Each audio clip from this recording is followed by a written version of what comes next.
Welcome to the Ad Nauseam podcast, where classical gourmands everywhere can finally get their fill. Join us for a delectable discussion of Greco-Roman civilization stretching from the Minoans and Mycenaeans through the Renaissance and right down to the present. And now, ladies and gentlemen, here are your hosts, Dr. David Noe and Dr. Jeff Winkle. Welcome, listener, to episode 73 of the Ad Nauseam podcast. My name is Dr. Jeff Winkle. I'm here on a rare daylight session in the vomitorium, although it's always usually the same amount of light here in the vomitorium, no matter what time of day we're doing this. The curtains are blackened. The curtains are blackened, but I'm feeling a little bit more bushy-tailed, it being earlier in the day. Somewhat bright-eyed? Somewhat bright-eyed. Not all the way there, but... the standard fatigue is at a lower level for me. It's true. And so I'm ready. And listener, as always, I'm here with my good friend, Dr. David Noe.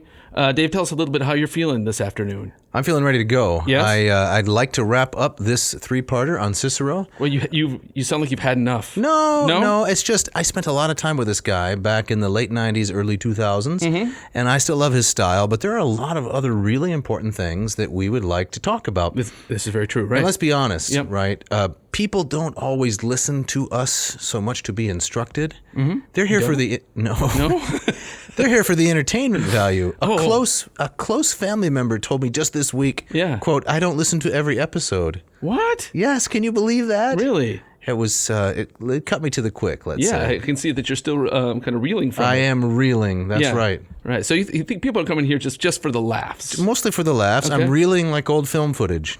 Gotcha, right. Well, there's still plenty to riff on when it comes to old Marcus Tullius, right? Yeah, we got a whole book of chickpea still. Yeah, without a doubt. What's up with the gods? So we're going to cover book 3 of Cicero's De Natura Deorum today and close out this 3-parter. And, we'll give the listener a little bit of a taste in a second. But let's get to our shout-out. We got a shout-out. So who does this go to? This comes from the Right Reverend Dr. Henry Jansma, a friend of mine who lives out in New Jersey, a longtime friend. And he sent me this bio, and he said, use as little as you wish. Oh, okay. Which was kind of him because, let me tell you, it's long. He's got a long bio This here, guy has an impressive resume. Born in northern New Jersey in the, should we say, just late 1950s. His parents were immigrants from Friesland. You guys are probably related. It's possibly. The Jansma, right? The old Dutch bingo. Yeah, you know the names that end in ma and ga. Those are all Frisian. Yes, right. Yeah. He began his study of Latin as an undergraduate in 1977 and done a bit of reading for pleasure or for research in Latin through the years. Went to England in 1985 to be mother, apparently. And what? Did you get that from the T-ad last time?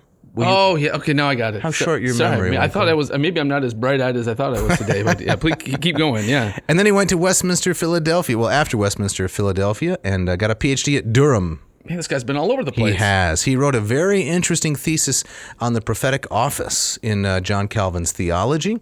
A student of the Reformation and early Anglican theology, loves to study Latin. He was ordained in the Church of England in 91. Has gone through so many different important positions. Let's see, what else? Oh, here's an interesting detail. His wife's name is Barbara. That is very interesting. I see that he has 2 grown children. Yeah. Yep. And a daughter-in-law and a future daughter-in-law in the wings. Fantastic. Is that where you keep a daughter-in-law? That's generally speaking. In the wings, okay. The wings, yeah. And they live in Mount Ephraim, New Jersey. Yes. Okay. Keen gardener. Now, Henry has participated in some of my online classes. Reading a little bit of Latin together. Sharp guy, real sharp. And I think I especially enjoy the photos of his rose garden that he posts on the social medias. Fantastic. Yeah. Fantastic. I see he also likes to watch Laurel and Hardy. I didn't notice that. Yeah, you see that? When it comes to that, are you a Laurel and Hardy or are you a Three Stooges guy? None of the above. None? No, I'm an Abbott and Costello. Oh, okay. Abbott and Costello and primarily a Marx Brothers. Marx Brothers, gotcha. Yeah, I like to refer to myself as a Marxist. A Groucho Marxist. A Groucho Marxist. I got you. I'm with you there. You know what he says. Whatever it is, his political philosophy. It is, I'm against it. Whatever it is, I'm against it. And he would never want to join a club that would have him as a member. Exactly. Right. Yeah. So a proud Marxist. Yeah. Excellent. Well, thank you, Henry Jansma. Do you think Henry listens to every episode? He better. That's all I can say. He better. All right, Dave, tell us, okay, what are we going to get into today? So today we are leaving behind books 1 and 2. The listener, the viewer will remember, book 1 is the elucidation of the Epicurean view of the gods. The gods don't care about us. Yep. They're there, but they're off doing godlike things. After book 1, there is the Stoic Refutation, which is in book 2. And so in book 2, the Stoic Balbus refutes Velleius, the Epicurean from book 1, and sets out the Stoic view of the gods. Yes. And remember, the Stoic view of the gods has 4 different parts, right? Remind They us. exist was the first one. Then what are they like? Quales sint? What are their characteristics? The third one was that they care for that the world is governed and created by them, created and governed. Yep. And the fourth one is that they care for the human race. So it's a radical change from what Velleius was putting forth. It's a clear departure from Epicureanism. Yep. The gods exist and they care for us. They take care of us. Now, as we pivot, everybody likes to say that, to book 3, we have the refutation of the Stoic position as presented by the gentleman that represents Cicero, namely Cotta. Cotta. Gotcha. Excellent. All right, before we dive in, though, Yes. I think, did we promise the listener last time a little bit more about Mr. Rackham? Yes, we were going to solve a little bit of the Rackham mystery. Apparently, our diversion into the history of board games, and it's not really a board game. It's a boring game. It's a boring game, yes. You're referring to Racco. I'm referring to Racco. Do you think that will become a running gag? Personally, I hope so. The listener Yes. might disagree. Well, when the name of your podcast is Ad Nauseam and you work in the vomitorium, Yeah. everything's a running gag. That's very, very true. That's very true. Yeah, I got to say, I came home that night, Right. And the first thing I said to my wife was like, "Did you ever grow up playing Racco?" And she said, "What are you talking about?" Yes, exactly. And so I went on and on about Racco, and she actually asked me to stop. Yes, you stopped. She said, join the boat. Join the boat. Right. So do you got some information? I on have this? some information Okay. on Rackham. It was actually one Henry Jansma that sent me Rackham's obituary. Oh, wow. And as a classicist myself, who will someday die, all things being equal, I think it's interesting to read a classicist's obit. Yeah. Did you know that obituary is of Latin origin? I did know that. Okay, all right. Yes, exactly. So So what did you find out? I found out Did you find out what the H stands for? it stands for Harris. Harris Rackham. Mr. Harris Rackham, Yep. fellow of Christ Church, Cambridge, died early yesterday. Now, this was in 1944. It wasn't our yesterday. Okay. By his death, Cambridge loses a fine classical scholar, and Christ's College loses a loyal and influential member. She was born in 1868 and was educated at City London College, went to Cambridge. He was first in the classical trip boss.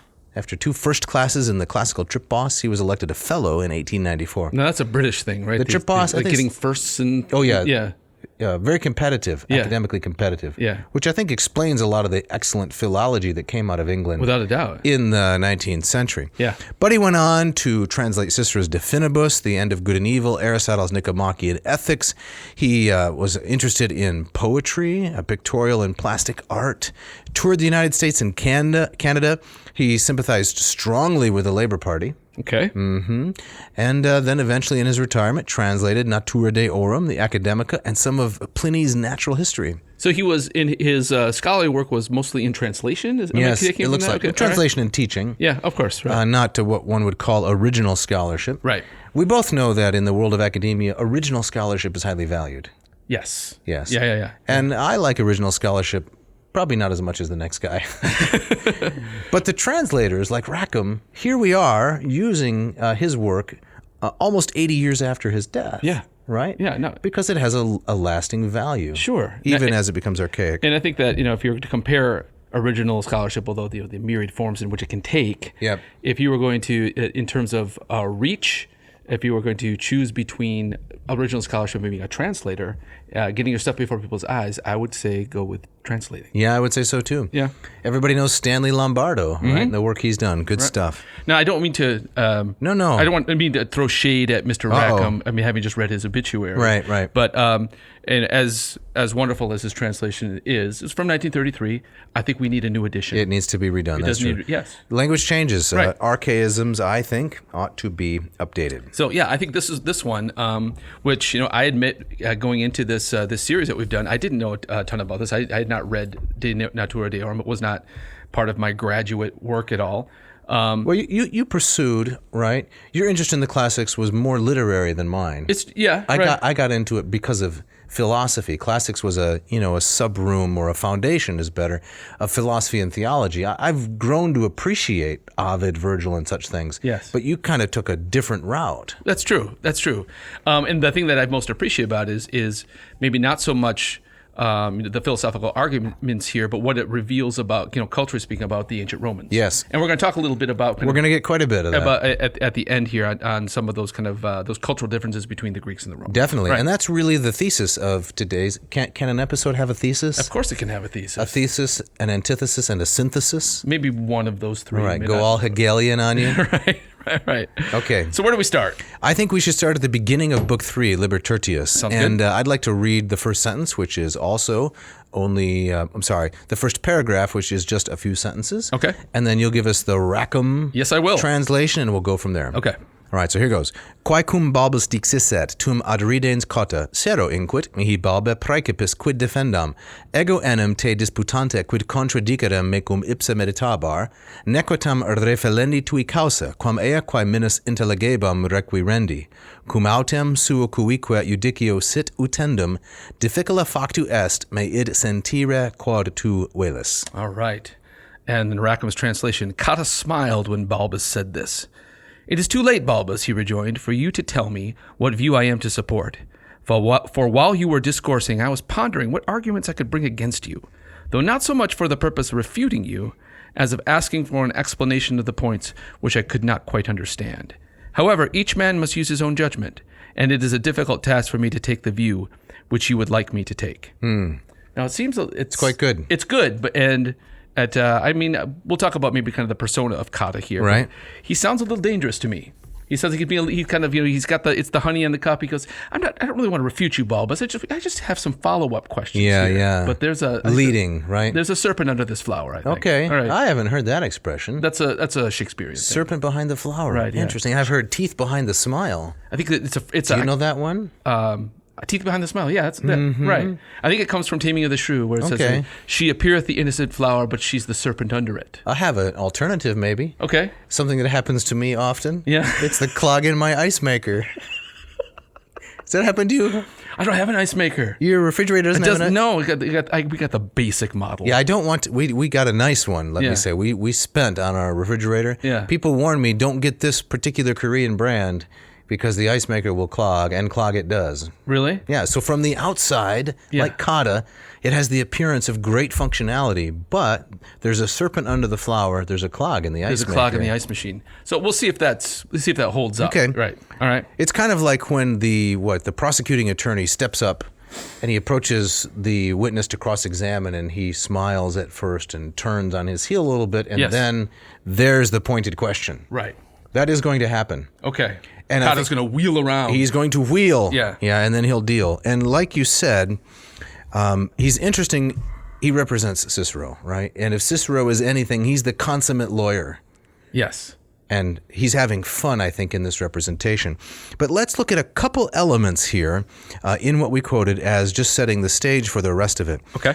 You said, what was it? Not so much in order to refute you? Yes. Okay. Yep. Right, As of asking for an explanation of the points, which I could not quite understand. That's right. Right. So the Latin is refelendi tui causa. So not so much to refute you, he says, but then he goes on to say, but each man must use his own judgment, right? Mm-hmm. Sound familiar? Which of the three schools is that going to characterize? Well, that's going to be your academic. That's correct. Right, the skeptic. Yes, Epicureans, they follow their guy, the one that Lucretius in his poem, entitled The Whole Shebang, right? Yep. Refers to as a deus, right? He's practically a god. And the Stoics, they're going to follow their Stoic luminaries. The academics, each is going to use his own judgment. Okay, all right. So that's intended to set the tone for the whole book. Right. It, again, still sounds to me that Cotta is he's the friendly attorney here. Yes. Everyone has to decide for themselves. Oh, okay. Yeah. Okay. But okay. Well, let's. It is friendly, but it's a real clear statement of academic. True. Gotcha. Yes. Academic doctrine, you might say. Right. All right. So we saw Stoic theology in Book 2. 4 ideas or terms are identified together, and they are ratio, reason, natura, nature, mundus, the world, and deus, God. These 4 things are identical in Stoic theology. Reason is divine, nature is divine, the world is divine, and the gods are divine. So you can use any of these interchangeably. And the reason that this is important, so to speak, is that later on, as we're going to see, Cotta says, I can't accept all of that, but I'm going to adopt a modified Stoic position that the gods actually do exist. Okay, so where am I jumping ahead too much? So where exactly does he disagree with Balbus then? I mean, what is he modifying? Well, he's going to criticize quite stridently many of the practices of Roman religion during the book. Okay. During the course of the book. And he's going to say, reason doesn't really lead us to these conclusions. You can't really use Stoic syllogisms to establish the existence of the gods. And he has an argument against their existence based on the wickedness, the evil in the world. It's an argument from evil. Sure. But then at the very end, he does something that's quite strange and says, as we'll see, all in all, the Stoic position, Balbus is more correct than the Epicureans. Okay. This is a head scratcher. This is that rift in Cicero I was trying to put my finger on. Yeah. How can he do that?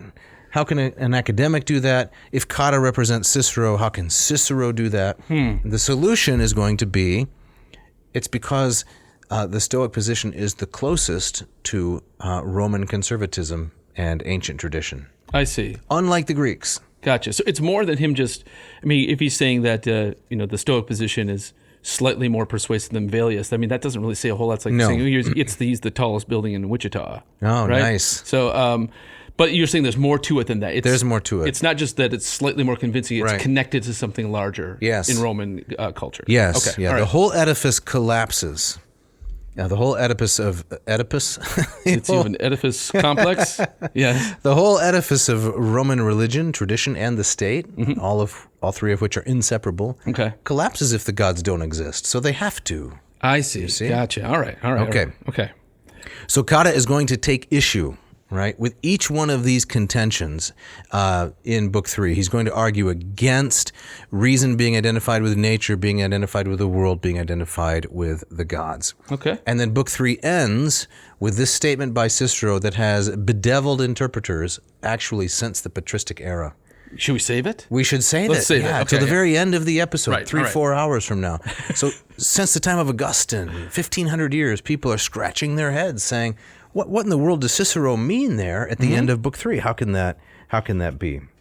Now, I do understand that Book 3 it's missing some pieces. Yes, right? most likely. So, but not enough to kind of have us throw up our hands and say we can't really know what's going on. No, definitely not. Okay. It's far more complete than, say, his De Republica or his De Legibus, right? Gotcha. The Republic or the Laws. All right. So there's a lot there that we can go by. Okay. We can go on. Mm-hmm. Now, do we want to take each of these arguments kind of one by one? Or? No, I think we should move a little more herky-jerky. Okay. Well, let's herky-jerky. Where are we going with this? Right. Yeah. So we should note that Cicero is consistent throughout this book, whether speaking in his own voice or through the provisional representative Cotta. Okay. Right?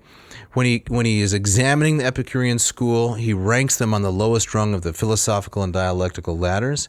Cicero presents a united front, both personally, so whenever he speaks, and through his academic spokesman. Okay. So Cicero is, throughout the book, until we get right up to the very end in the unusual part, he is very consistent.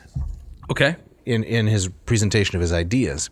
When we get to the point about the existence of the gods, Cotta responds to Balba and says that he will always defend, this is really important, Cotta says he will always defend the opiniones, the sacra, the ceremonias, and the religiones that are received from the ancestors a maioribus. Okay. All right. So that takes, those cannot be meddled with. That's right. All right. And this is the first note we might say, the first note we hear, that something is odd, right? Why would an academic say, look, I'm the Pontifex Maximus, I've not forgotten my responsibility, I will defend to the death these 4 aspects of Roman religion because we've got them from Maioribus. This is an argument to authority, right?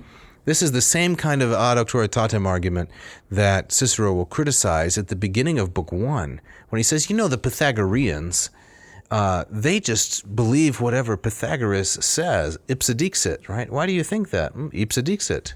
He said it, so it's got to be true. Now in Book 3, we have Cotta, who is Cicero's rep, saying, I'm never going to pick a fight with these aspects of Roman religion. They come from the ancestors. Well, this seems like an odd take for an academic to to hold, isn't it? I mean, if they're marked by kind of a skepticism or kind of an agnosticism across the board, why is this one place where they say, well, no, I'm not moving here. I won't question this. Yeah. Does that make sense? Does the question make sense? Would that make sense for an academic philosopher of this time and era? No, except that he's a Roman. Okay. See, that's the distinction. Gotcha. Roman philosophy, we're anticipating the end a little bit, but Roman philosophy has to proceed along different lines than Greek philosophy. Okay. Because the appeal to authority trumps the appeal to reason among the Romans in a way that it doesn't among the Greeks. I see. So think about your own faith journey, right? I'm not talking about Steve Perry and other. We can talk about Steve Perry. I would love to. Another time. But your own faith journey. Journey is a word people like to use a lot when it comes to describing their faith. Yep. I think it's one of those terms that is intended to be not too specific, maybe?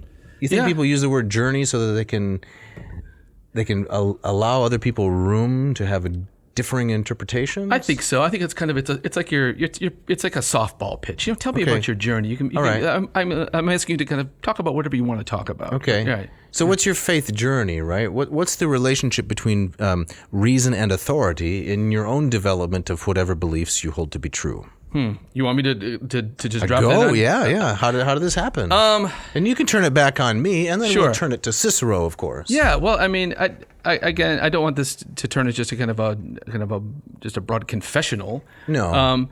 But I mean, I would you got say some things on your mind. Well, I mean, I think that my own faith journey has been kind of equal parts, kind of bouncing around, questioning a lot of things that I grew up with, but at the end of the day, coming around to see the value of the traditions that I grew up with and still hold. Not that I completely have bought into kind of everything rotely that was taught to me and I was brought up with, but it rests on the foundation that I was brought up in. Okay. Yeah. Now, how about yourself, man? Well, like most people, as children, we believe what we're taught. Yeah. Right? Because there's a natural connection between children and their parents. There's this notion of trust. I heard someone describe it once as your parents are kind of like gods in your house, right? They can make food appear magically. Right? Where did that come from? Would you like an apple? Here's an apple, right? right. As a very young child, this is like magic. And if you have loving parents, as I'm blessed to have, then that sense of attachment grows very strong, and it's not just limited to physical things, but what your parents think as well. Right. So like most people, my faith beliefs were formed largely, at least as I experienced it, by an appeal to authority. This is what we do. This is our family. This is what we believe. Now, as you grow and mature, you start to examine them. And I can remember examining them in some respects at a very young age, but not seriously till I was much older. I think eventually, for those who persist in the faith they were taught at their mother's knee, they have to stop using the appeal to authority or transfer it to a different kind of authority, right? So I believe the things that I do not because my parents told me specifically, but because now the authority comes from another source. Right.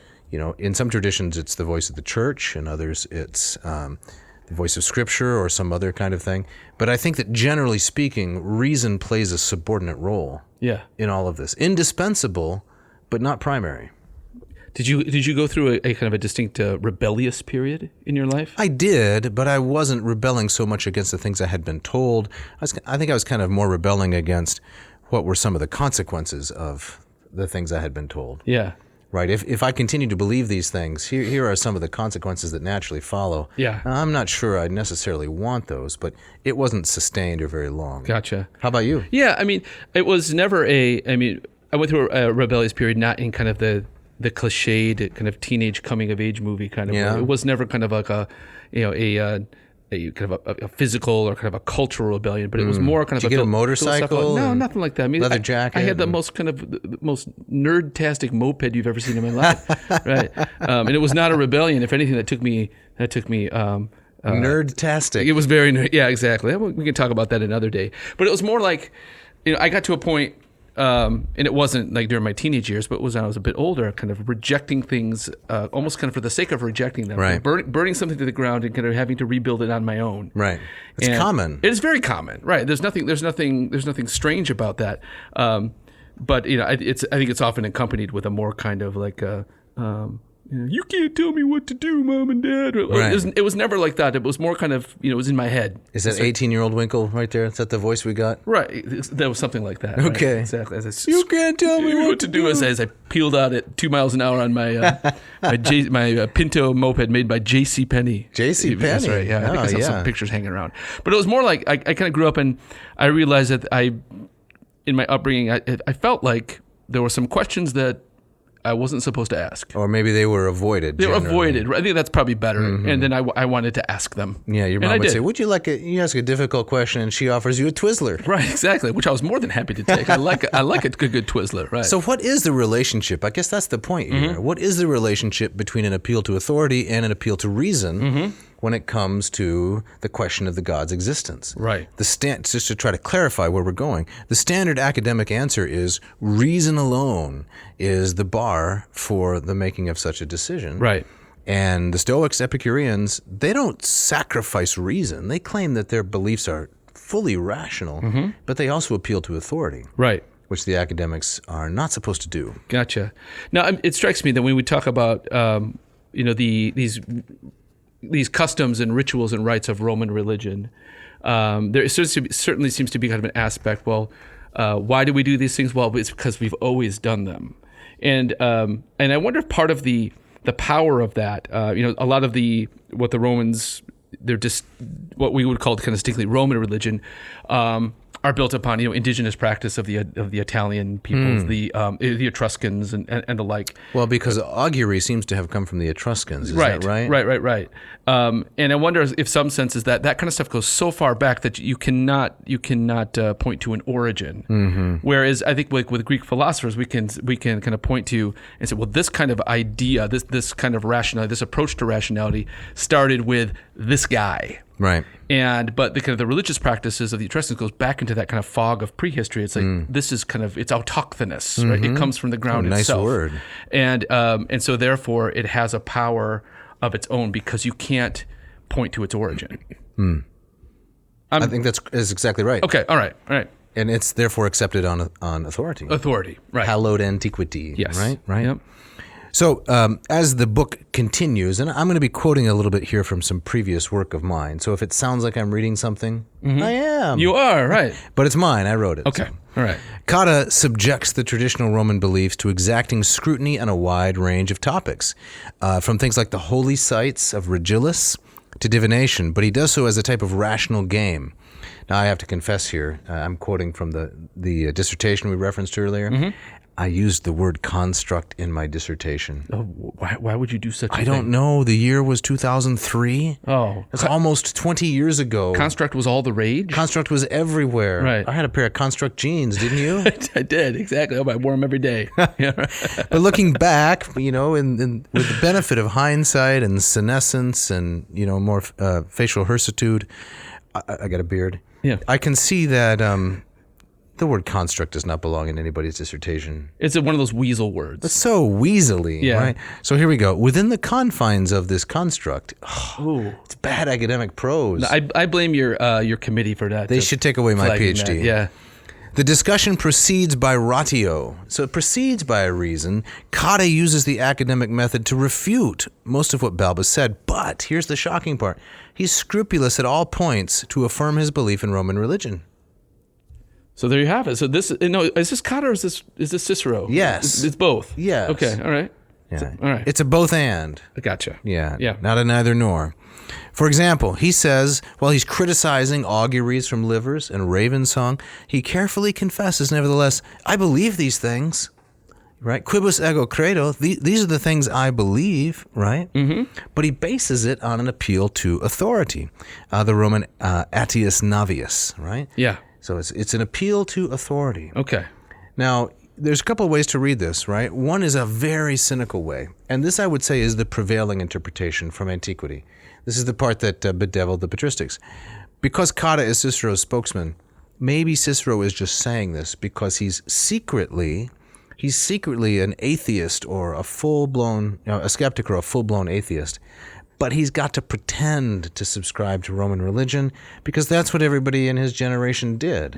And, these superstitions of birdsong and looking at chicken livers or things like that, that's just for the masses, right? So he's got to do the dance because this is what the rubes want to see. Yes. Well, we could cite contemporary political speeches and so forth, almost all of which end with "God bless this or that country," right? Are we supposed to ask, do those persons really believe in the deity that they are invoking? I don't think we're supposed to ask that. It's just boilerplate. Right. I mean, I even see that in kind of references to the Constitution. Oh yeah, or the founding fathers. You going to go political here? I'm not. I stop me if I do. I'll stop you. But I think these things are also kind of under attack to some degree as well. Yeah. But that kind of the use of quoting the Constitution or referring to the founding fathers as an argument from authority. They said it, therefore you don't question it. Right. Yes, very selectively, I suppose. Oh, without a doubt. But was it Eisenhower who said the American people are very religious and it doesn't matter which one? Words to that effect. Eisenhower? Yes. Very, very, very close. Are very religious people and it doesn't really matter which one. Right. So that's kind of this cynical. So that's the one interpretation. Cicero's spokesman Cotta, and in fact Cicero himself consistently in the dialogue, all three books, supports Roman religion. Why does he do that? Well, it could just be it's in his interest. The other explanation is he's functioning along with a different set of arguments than his Greek predecessors. Reason is not the standard for making the decision. It's actually authority. Okay. So something can be prima facie irrational, but if authority tells you, so what? And we don't see this amongst the Greeks. We do not see this among the Greeks. There's no kind of appeal to some kind of this is the way we've always done it kind of authority. Not in Greek philosophy, I would say, except the examples that we've cited. An individual sage, right, an individual sapiens like Pythagoras, we can appeal to his personal authority. But my understanding is that it's based on the fact that he has arrived at some special knowledge that's rationally demonstrable. So Pythagoras knows the score. He's gone through the syllogisms. He's completed the exercises in the back of the book, right? Yeah. So now he's the one that knows, right? Just like if I go to the doctor, right, and I have a little bit of a different opinion on something, that toe should be removed, right? And he says that toe should not be removed. You really want it removed? No, I don't. You don't? No. But if he says it should not be, I defer to his authority, not simply because he's the doctor. Yeah. But because he's supposed to have a degree in toectomies or something, right? Right. He's done the research. Yeah. It's not even getting a smile. There's no such thing as a toectomy. I'm sure it's been done. All right. Yeah. I got to think that you all right with kind of continuing kind of the Greek versus Roman? Yes, but I don't claim to be such an authority that everything I say is, Okay. But I'm curious. These thoughts jumped to my mind, and I want your opinion. All right. That maybe a big part of the difference is that in Cicero's day, Rome wasn't quite at empire status, but it was expanding, and there was kind of this notion of kind of a spreading Romanness throughout the Mediterranean, for sure. And compare that to the zenith of the Greek world, where Athens is kind of at the top of the heap, much more fragmented. Right, it was many more city state and city. They all had their own customs, dialects, and laws. And I wonder if this idea that Roman religion is kind of a binding thing that binds it's not just about Rome. It's about everything that's being kind of falling under this larger growing umbrella of Rome. That's also kind of part of the appeal here, or part of the purpose that the Greeks just didn't have that kind of that empire view of things. Right. So my answer will be a little bit speculative, but I think that, so far as I understand it, what you say is absolutely correct. The whole notion of being Greek, of a pan-Hellenism, is a foreign kind of idea that arose primarily because of external pressure. When the Persians start to bump up against the Greeks, suddenly you can think of yourself as not so much an Athenian, not so much a Corinthian or Theban, something like that, but as a Greek. Right? We're united by the Homeric epics. We're united by a roughly identical pantheon. Yes. And so people like Demosthenes, his pan-Hellenism is here. It's in opposition to Philip and the Macedonians. Exactly.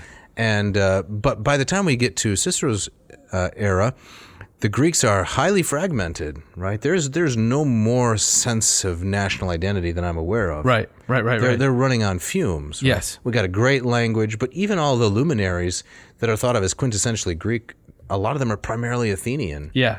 Yeah, I don't think that the Corinthians, thought of themselves as children of Socrates. No, not at all. By No. any stretch. I would totally agree with that. And even if you look at, pan-Hellenic sanctuaries and festivals, they weren't really designed to kind of bring the Greeks together. No. Or if you think about the ancient Olympics, it's Right. still city-states going head to head. Yes, representing very parochial interests. Right, and you're kind of doing war in a more friendly way. Yep. And if you look at like oracle sites like Dodona and Delphi, there was nothing that brought the Greeks there together aside from just kind of a shared belief in what the function of this oracle was. It was still very individual.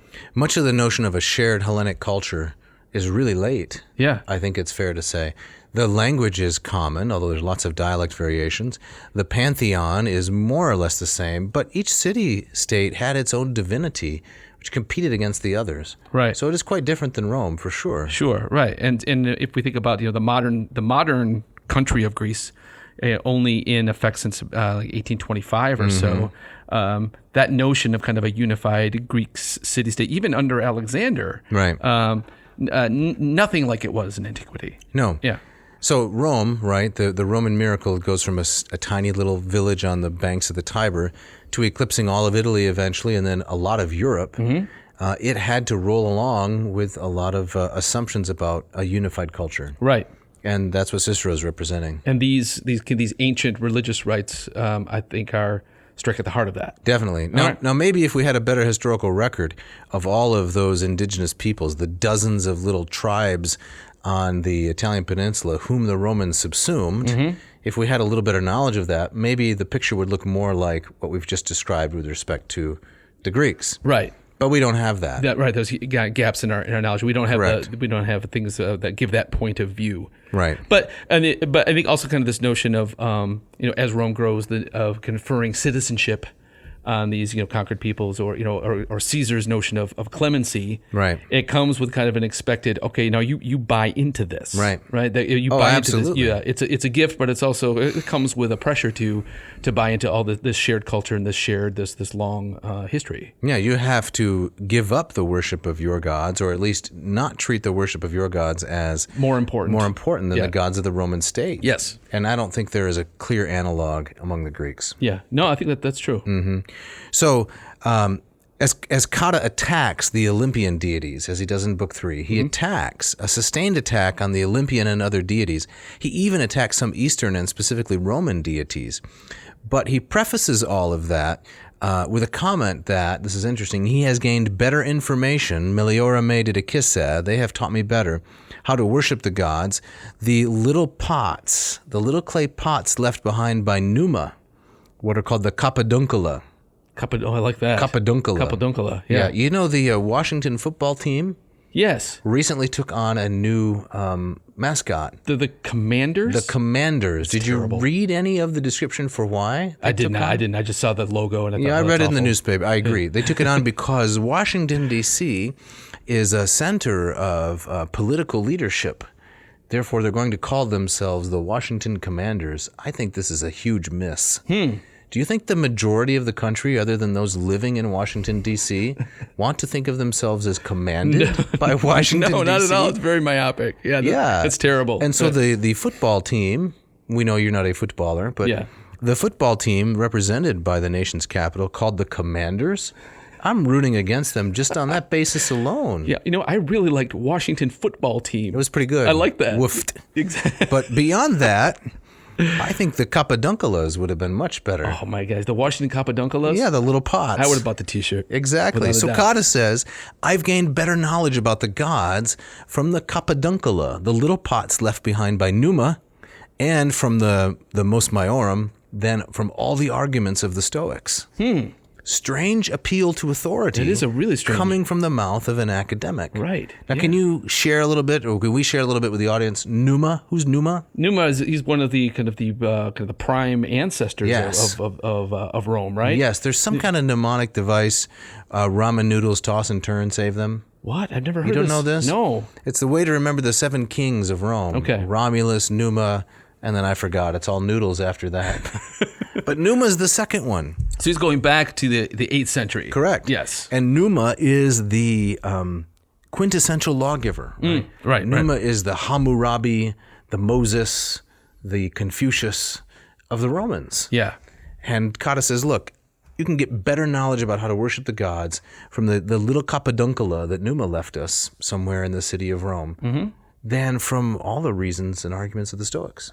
And with that, you said that it's a rejection of the Olympian deities. So It's a criticism of them. So it's a bit of a kind of a chin flip to the Greeks, right? Oh, yeah. You're saying that, Yeah. because as most people know, the Romans incorporated lots of the Greek pantheon into their own, but they had this much more kind of these indigenous ties to these to the Mos Maiorum that we're talking about here, right? Chin flip. That's a new one for me. You're just full of new English interesting phrases tonight. It's the Italian finger, right? Oh, okay. So it's like Serpent under the flower. That was one. Yes, the serpent. Yes, she appeareth the innocent flower, but 'tis the serpent under it. Oh, interesting. And now the chin flip. Yeah. Right. That's what it is. Yep. So we also, I guess we could add to our interpretation a third possibility, right? Okay. It's not a kind of pragmatic belief in the gods to hide an actual atheism. Second, maybe it's not because the Romans actually value authority more than reason. Maybe it's the third one. He's just kind of poking fun at the Greeks. This is just national pride. Yeah. Which the Romans, have a lot of. Sure, right. I mean, I think that's a very human kind of thing. That it is. How does one justify one's patriotism? Right. It often comes with these kind of appeals to authority, right? Oh, yeah. Yeah. In America, we tend to think of things happened 200 years ago as being ancient. Absolutely. But these kinds of things go way, way, way back. Definitely. Right? So I like that idea that they're kind of poking at the Greeks. Yeah. Speaking of poking at the Greeks, yes, I think we should take some time now to plug some products. And we're going to poke at the Greeks by doing that. No, it was a very lame attempt at a segue. Gotcha. This, didn't work. Let's get to it.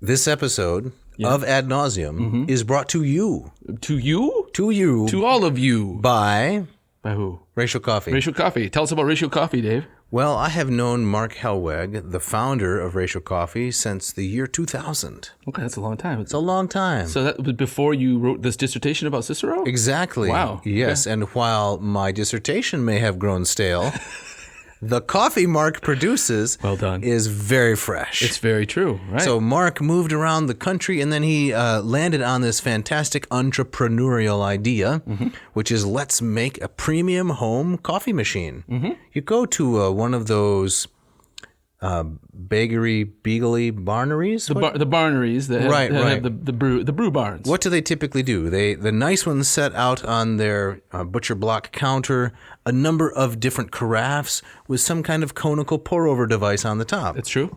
Yeah. And it makes a good cup of coffee. Yeah, usually. There's one here in Grand Rapids over on Michigan Avenue. You ever been over there? I go up and down that street. Okay, once in a while. yeah, there you go. Good coffee. But what if you want to bring that into your home and you don't want the fuss and the muss? What are you going to do? This is where you pick up either the ratio 6 or the ratio 8. Yes. Now, word on the street is some of the silly banter we use during the ads, maybe the jokes are getting a little bit old. Really? Are we going to try to rectify that now? Or are we No, I don't think so. We're going to do the same old shtick. Let's adopt like a 6-month plan. All right. Well, I have the 6. Okay, let's hear. And you have the 8. I have the 8. Right. It's 2 ratios better. Yep. I have never had a machine like this before in my life, right? Before this, I had the senior beanery. The Dackenblecker. The Dackenblecker with the roasting pan beneath it. Right. And I thought this is as good as it got. I liked how you didn't say scorch pad. So we're doing the old jokes by... We're changing them. Okay, gotcha. There's a kind of a tackish brang.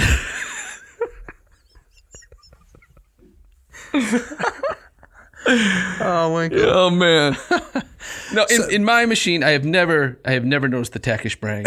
I haven't either. Right. Everything Every day has been as fresh as the jokes we use to present this material. That's right. That's you right. grind the beans. You grind the beans. Do you have a little bean grinder? I do. Okay. Yep.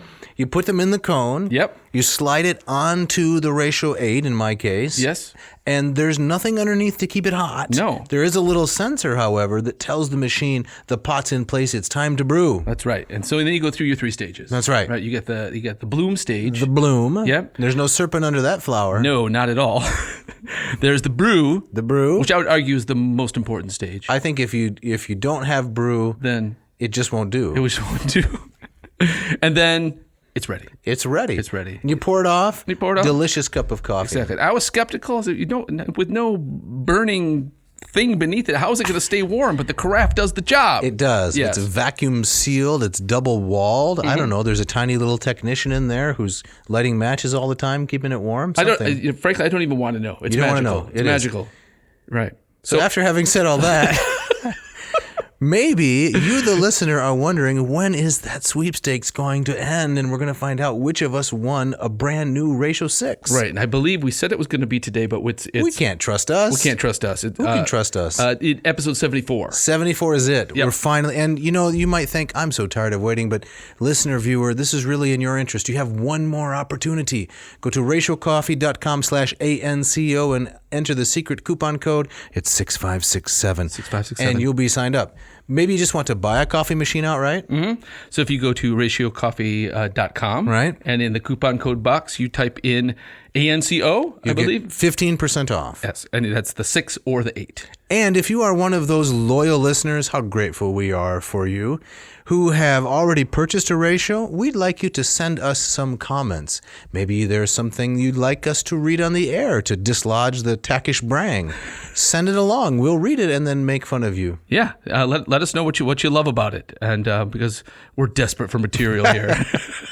In addition to ratio, this episode is brought to you by Hackett Publishing. Yes, Hackett Publishing, in business for, I think, over 50 years now. This is the 50th year right now. Right now, we're in the 50th year, based in Indianapolis and also Cambridge, Massachusetts.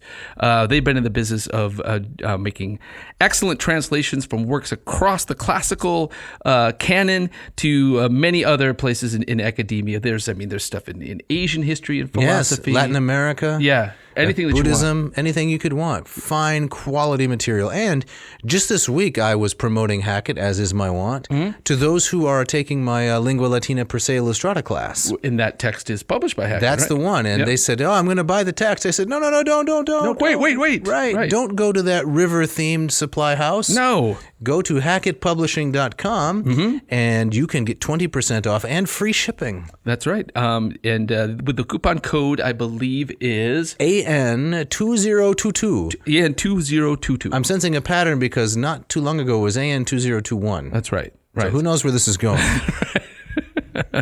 But yes, they had an extensive catalog. I've used their stuff in my classes all the time. We know, Jeff. Right. Well, we know. It's okay. in your glove box. Yeah. We know. There is a copy of it in my That's glove right. box. Right. So by whom is this episode also brought to listeners and viewers? By the Gold River Trading Company. That's right. Yes. And their excellent tea.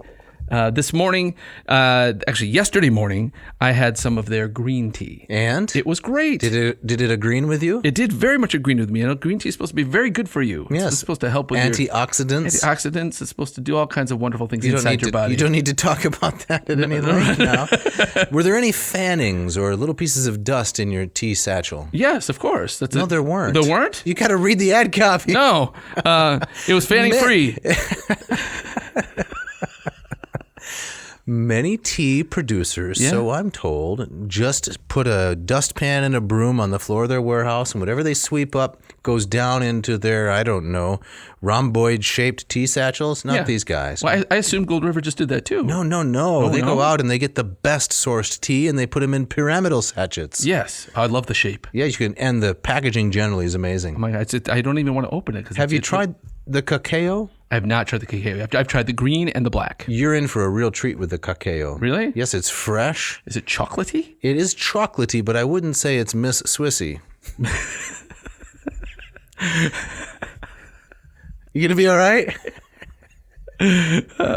Right. So, yeah, we want to avoid the Miss Swissy at all costs. We do. Right. But we do want you, loyal listener, avid tea drinkers? tea drinker, to go to goldriverco.com, goldriverco.com, enter the coupon code, something Jeff thought up, ANTEA. Yes. Up the ante. Up the ante. That's right. That's ad nauseum tea. That's right. Yeah. And you're going to get 10% off any order. Some quality material. Check it out. Don't miss it.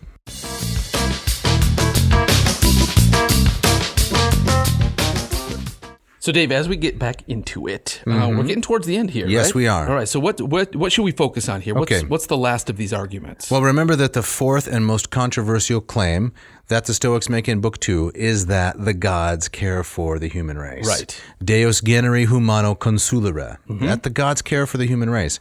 Cotta is going to go right at this. Okay. He's going to aim at it like a rubber bullet from a dart gun. At a paper target. Okay, that sounds pretty... That's pretty bad. Pretty bad.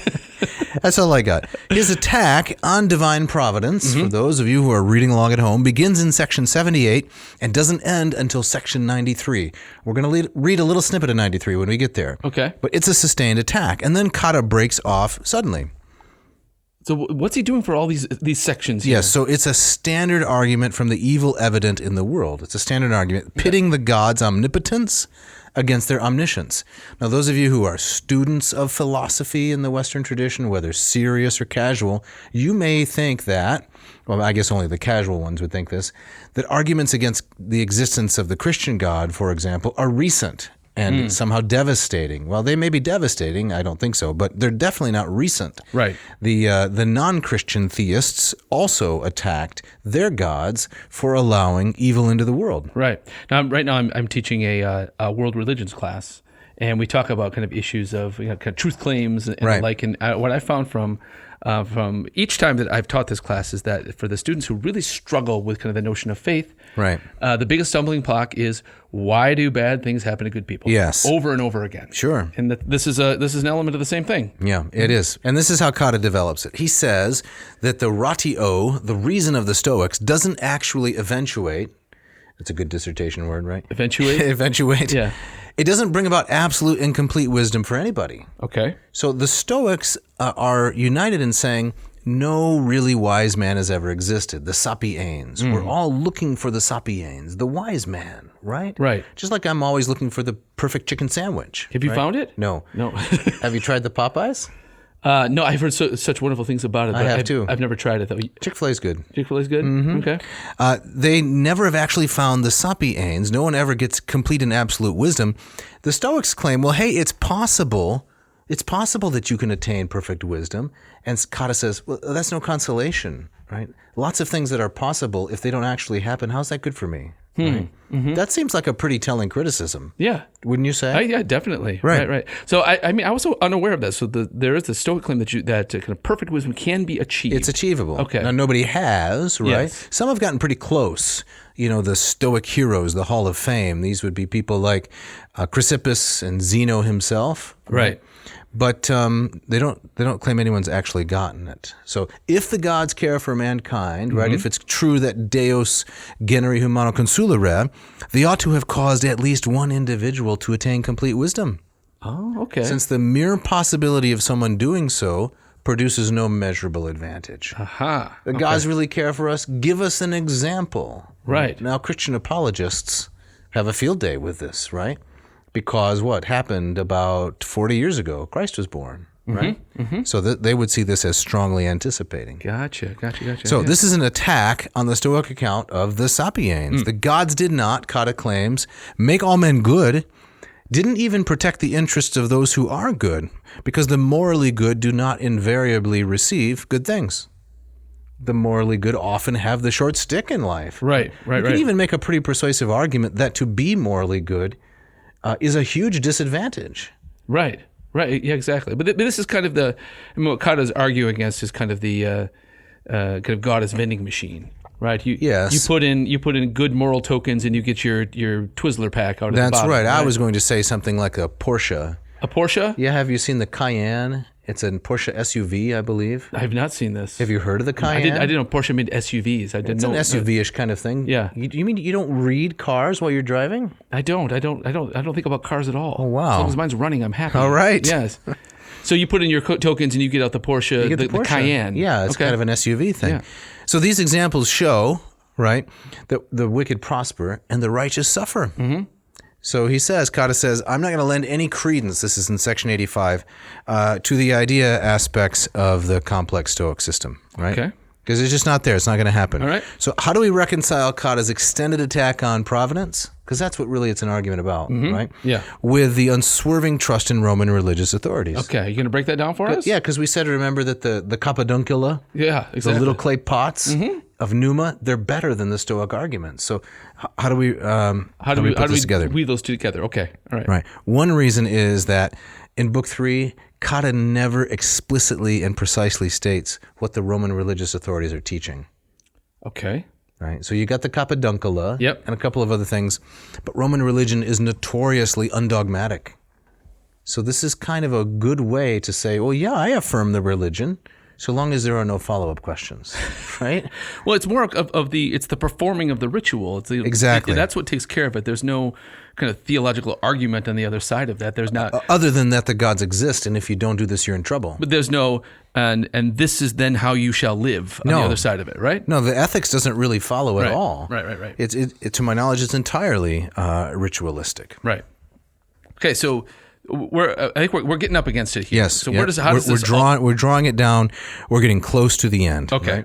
And so here we have to look at section 95. Section 95 is the very end of Book 3.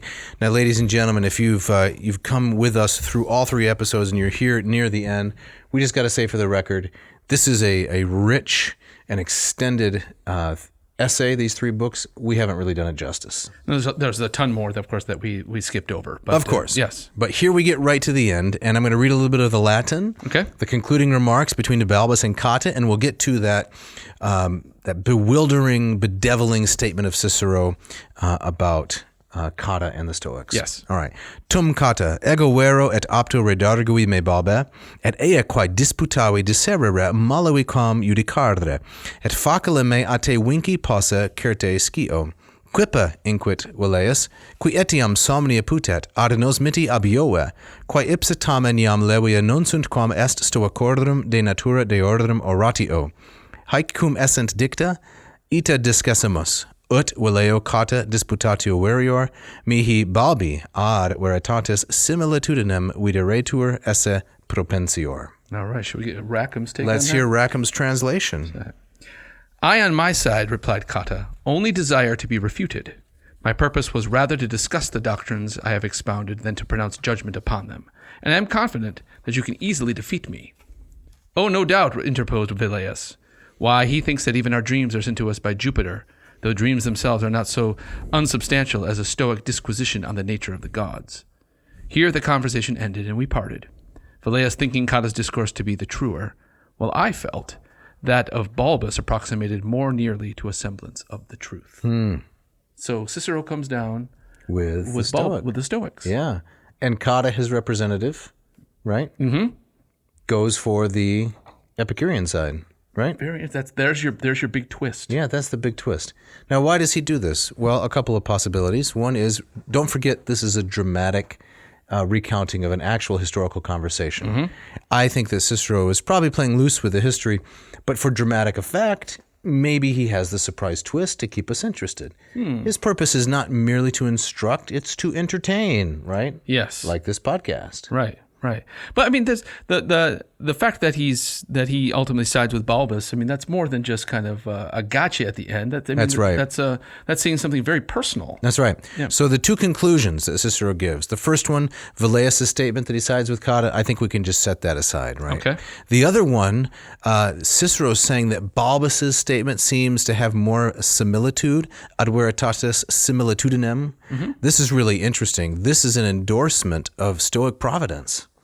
Right? This is an endorsement of the Deus genere humano consulere. Yes, right? yes. But it's put in academic terminology. So I think that this is the one that's probably true. So why does he do that?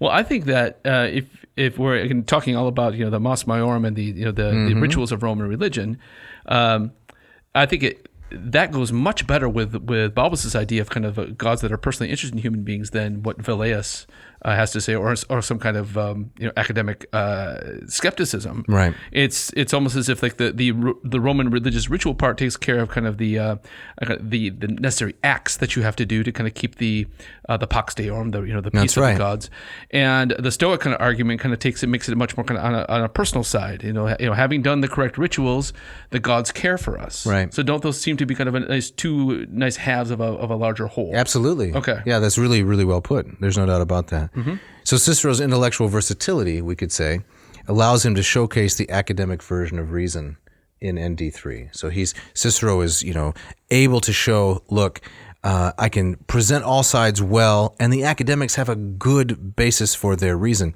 But at the end here, right, he's disinclined towards its conclusions. He says, well, I actually think Balbus and the Stoics are closer to the truth. So how could he do this? Well, he identifies nature with reason. Mm-hmm. And as we saw at the very beginning of the book, nature is benevolent. And so long as nature is leading us, we go toward this conclusion: there are gods. I got you. That's where it heads. All right. And he seems to believe that without the traditions of the ancestors, the state would soon collapse, right? And this is why Cotta is frequently appealing to the auctoritas maiorum, right? The authority of the ancestors. That's where it all rests. Yeah. Fabulous. But before we get out of here, I have to ask: do you know something about the afterlife, the Nachleben, if you don't mind, a little German, of this text? Oh yeah, it's very influential on all subsequent teleological arguments for the god's existence. Okay. Read by Lactantius, who wrote the Divine Institutes and the De Opificio Dei, God's Workshop. Also read by Augustine, read very avidly in the Renaissance. So early Christians jumped on this. Oh, they love this. There are some great arguments in here, some we didn't touch. For example, do you know why your nose is right next to your mouth? No. It's so that you can smell your food before you eat it. Well, that makes sense. Do you know why your, I'm going to try to be delicate here, this is a family show. Yeah. Your consuming apparatus and your eliminating apparatus are on opposite ends of your body? Why is that? Because you don't want them close together. I assume you don't want to consume and, eliminate in the same neighborhood. So this is an argument from design. Exactly. Gotcha. And there are many, many like this in the book. We talked about the dragonfly last time. That's right. Or maybe 2 times ago. I don't remember. Yeah. But the world is put together. And Cicero and the Stoics, Cicero here is just imitating, representing Stoic ideas. They were the first ones outside of the Christian scriptures to recognize these things.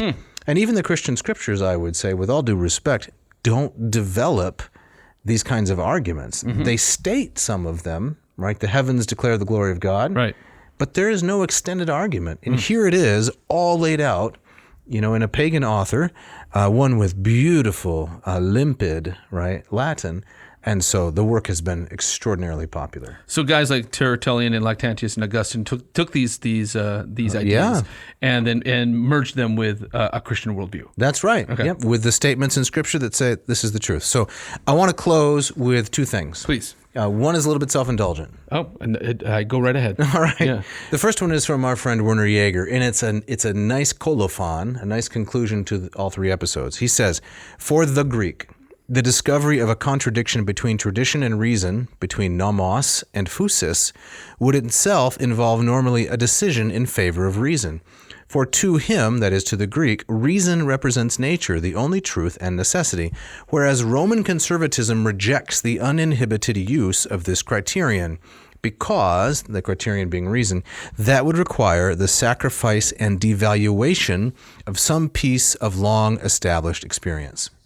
So there it is. There it is. Yeah. That's the difference, right? Yes. Why don't you say the it? Greeks follow reason, right, and the Romans ultimately follow tradition, right? Yes. Okay, so here then the self-indulgent conclusion, right? To quote myself here. Throughout his philosophical works, Cicero criticizes the Stoics for their paradoxical position on this, the trust in nature, that progress and wisdom as well cannot make a person wise, and therefore all men are unhappy. In trying to find an alternative to this idea, Cicero ends up stepping across the rift in his own thought from professed academism to Stoic natura. So in the end, Cicero sides with nature. Nature. Because that's where everything leads, including Roman tradition. The gods exist, ipso facto, all tidied up with a nice bow on top. Fantastic. So that's how you ended your own study of this. Yes, that's right. Yeah. Mm-hmm. Excellent. That's a perfect period at the end of this end of this three-parter. Yeah, it's this three-parter. Yep. So we got to get out of here, don't we? We do. So we got some people to thank. Who should we thank? I think we should thank Agricola first and foremost. Yes. Our videographer. Do we? Yeah, he skulks around. Do we trust skulking. him? I saw a little skulking today. What he's trying to do, Yeah. I think, Jeff, if you'll just be charitable for a moment. I will try. Okay. He's trying to be inconspicuous, Is that what that is? yet not obsequious. Okay, take it all back. He's trying to, make sure that the video edition we get out there is palatable, you might say. And he's done excellent work so far. Excellent work. That's right. We need to thank Mishka, the sound engineer, puts this all together. Yep. The gentleman that provided the intro and outro and bumper music, Mr. Scott Van Zandt. Yep. And thanks to Ken Tamplin as well for his contributions. Have you watched any of the Singers Now and Then? Oh my! I love that. Yeah. I'm Did kind you of watch addicted. Michael Jackson? I didn't watch.